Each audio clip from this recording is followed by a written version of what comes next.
আসসালামু আলাইকুম। আজ আমরা 9 রুল সিরিজের 10 নম্বর রুলসটি শিখব। তো 10 নম্বর রুলসে বলা হয়েছে যে বাক্যের শেষের প্রিপোজিশন সবসময় অ্যাডভার্ব হিসেবে ব্যবহৃত হয়। আচ্ছা, এখন দেখো আমরা শিখেছিলাম যে অ্যাডভার্ব কারা কারা হতে পারে, তাই না? এখন বলা হয়েছে যে প্রিপোজিশনও কিন্তু মাঝে মধ্যে অ্যাডভার্ব হিসেবে ব্যবহৃত হতে পারে, এটা আমরা ধরতে পারি না। তো এটার জন্য আমি একটা শর্টকাট টেকনিক বানিয়েছি, সেটা হচ্ছে যে বাক্যের শেষে প্রিপোজিশন সবসময় অ্যাডভার্ব হিসেবে ব্যবহৃত হয়, এটা একটু মনে রাখবে।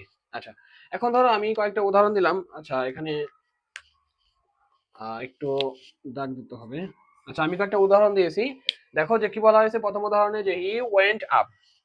দেখো আপটা কিন্তু একটা প্রিপোজিশন, তোমরা ম্যাক্সিমাম স্টুডেন্ট এই আপটাকে প্রিপোজিশন হিসেবে দাগাও এবং এর আনসার কিন্তু ভুল।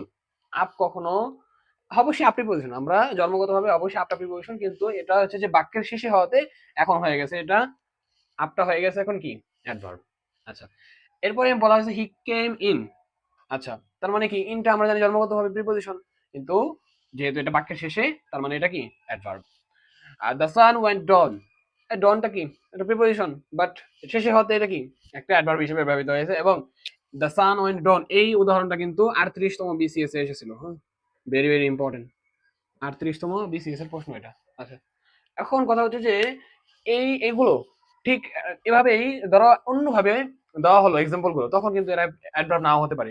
ধরো আমি এটাকে লিখলাম হি ওয়েন্ট আপ, এটাকে আমি লিখলাম যে আহ, ধরো আমি লিখলাম যে he went up the hill. দেখো মোটামুটি কিন্তু সিমিলারই, কিন্তু দেখো আমি চেঞ্জ করেছি কোথায়, দা হিলে। দা হিলটা আমি বাতিয়ে নিয়েছি। এই দা হিল বাড়তি আনার কারণে এই আপটা এখন প্রিপোজিশনই রয়ে গেল। কারণ কি, আমি বলেছিলাম বাক্যের শেষে প্রিপোজিশন সবসময় অ্যাডভার্ব হিসেবে ব্যবহৃত হয়। তো যেহেতু এটা শেষে নাই, মাঝে আছে, তার মানে কি, এই আপটা প্রিপোজিশন। আপটা কি, আপটা প্রিপোজিশন। ওকে, ধরো আমি এখন দা কে হি কেম ইন, এটা দিয়ে একটা এক্সাম্পল লিখি। সেটা হচ্ছে যে লিখলাম যে হি কেম ইন দা রুম। ধরো এটা লিখলাম। দেখো আমি একটু আগে বলেছিলাম না যে মাঝে থাকলে কি প্রিপোজিশন সিম্পল, কিন্তু শেষে থাকলে কি অ্যাডভার্ব। যেহেতু এটা মাঝে আছে 100% কি এটা প্রিপোজিশন। ওকে, তার মানে কি, একটু ঘুরায় পেঁচা দিলে কিন্তু এটা প্রিপোজিশন হতে পারে, এটা অ্যাডভার্ব হতে পারে। এটা কিন্তু অবশ্যই অবশ্যই সেন্সিটিভ একটা রুলস, অবশ্যই এটা মাথায় রাখবে, এটা ভুলবে না কোনো সময়।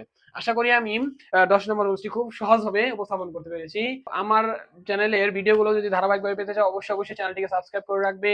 ভিডিওটি ভালো লাগলে অবশ্যই একটা লাইক দিয়ে দিবে। তো দেখা হচ্ছে নেক্সট কোনো ভিডিওতে, ততক্ষণ পর্যন্ত সবাই ভালো থেকো। আসসালামু আলাইকুম।